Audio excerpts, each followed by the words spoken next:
قرآن و حدیث کی روشنی میں ارشاد فرمائیں کہ بیعت کرنا اور بیعت ہونا ضروری ہے یا کہ نہیں؟ میرے نزدیک ضروری ہے، البتہ بیعت عام طور پر جو آپ حضرات سمجھتے ہیں وہ بیعت ہے پیری مریدی کی، ارشاد و اصلاح، کسی شخص سے اپنا ربط قائم کرنا کہ یہ شخص اللہ والا ہے، نیک ہے، متقی ہے اور یہ دین کو سمجھتا بھی ہے، تو میں اپنے آپ کو اس کے ساتھ اٹیچ کر لوں، یہ مجھے رہنمائی کرتا رہے گا، یہ کام ٹھیک ہے میں کر لوں، یہ کام غلط ہے مت کرو وغیرہ وغیرہ، یا میری روحانی جو ہے ترقی کے اندر مجھے کچھ تجویز کرتا رہے گا، میں کیا ذکر کروں، کس طریقے سے کروں وغیرہ۔ یہ بیعت ہے جو ہمارے ہاں اب معروف ہے، بیعت ارشاد اس کو ہم کہتے ہیں، یا بیعت تزکیہ نفس اسے کہتے ہیں۔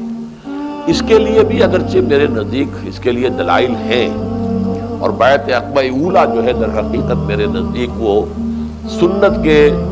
ذخیرے میں اس قسم کی بیعت کے لیے ایک دلیل ہے، اساس ہے۔ لیکن جس بیعت کا ہم ذکر کر رہے ہیں وہ بیعت بالکل مختلف ہے،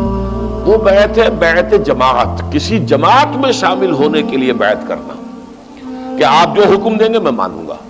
بشرطے کہ شریعت کے خلاف نہ ہو، باقی میری رائے اس کے خلاف بھی ہو تب بھی مانوں گا۔ اس کا اصل تعلق اس سے ہے کہ اگر آپ یہ سمجھتے ہیں کہ اللہ کے دین کو غالب کرنے کی جدوجہد کرنا فرض ہے، اور ہے، بدقسمتی سے یہ ہمارے ذہنوں سے نکل گیا ہے لیکن ہے فرض،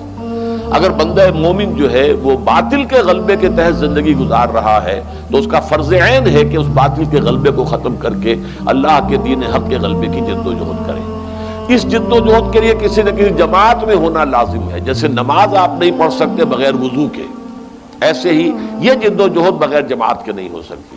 اس جماعت میں شامل ہونے کا ایک طریقہ یہ ہے کہ اللہ کے کسی ایسے بندے سے جس سے آپ متفق ہوں کہ اس کا طریقہ کار بھی صحیح ہے، یہ آدمی بھی صحیح ہے، یہ راستہ جانتا بھی ہے، میں اپنے آپ کو اس کے ساتھ اٹیچ کرتا ہوں، میں اس کا ساتھی ہوں، یہ جو کہے گا میں کروں گا۔ یہ بیعت ہے بیعت سمع و طاعت فی المعروف، جو کہ ایک حزب اللہ بنانے کے لیے، ایک جماعت بنانے کے لیے یہ بیعت ہے، اور یہ بیعت جو ہے یہ لازم ہے۔ یہ وہ بیعت ہے جس کے بارے میں حضور کی حدیث ہے صحیح مسلم کے اندر حضرت عبداللہ ابن عمر رضی اللہ تعالی عنہما سے، من مات ولیس فی عنقہ بیعۃ مات میتۃ جاہلیۃ، جو شخص مر گیا اس حال میں کہ اس کے گردن میں بیعت کا قلادہ نہیں تھا۔ اب یہ گردن میں قلادہ ہونا، جیسے کوئی بکری ہے، آپ نے ایک رسی اس کے گردن میں ڈالی ہوئی ہے، وہ آپ نے پکڑی ہوئی ہے، یہ بیعت کی حیثیت یہ ہوتی ہے۔ آپ نے وہ آپ کے ہاتھ میں رسی ہے، بکری ادھر ادھر نہیں جا سکتی۔ اسی طرح آپ نے کسی کی بیعت کی ہے تو اب آپ اس کے تابع فرمان ہو گئے، اس کا حکم آپ کو ماننا پڑے گا، بالکل جیسے کہ آپ کے گردن میں وہ ایک جو ہے وہ پڑی ہوئی ہے، وہ قلادہ پڑا ہوا اور اس کا جو سرا ہے وہ شخص کے ہاتھ میں ہے۔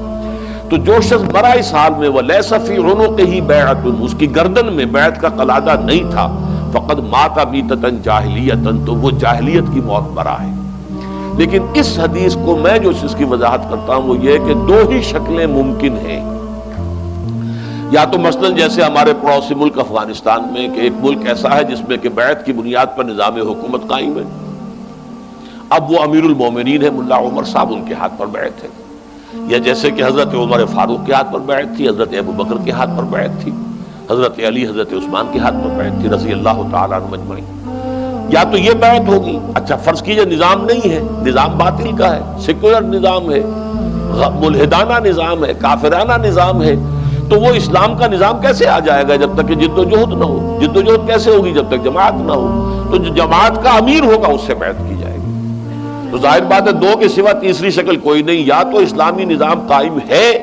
تو اس کا جو امیر ہے سربراہ ہے اس کے ہاتھ پر بیعت، قائم نہیں ہے تو قائم کرنے کی جد و جہد کرنا فرض عین ہے، اس کے لیے کسی ایسی جماعت کے امیر سے بیعت کہ جو جد و جہد کر رہی ہو اور اس پر بیعت کر کے آپ اس میں شامل ہو جائیں۔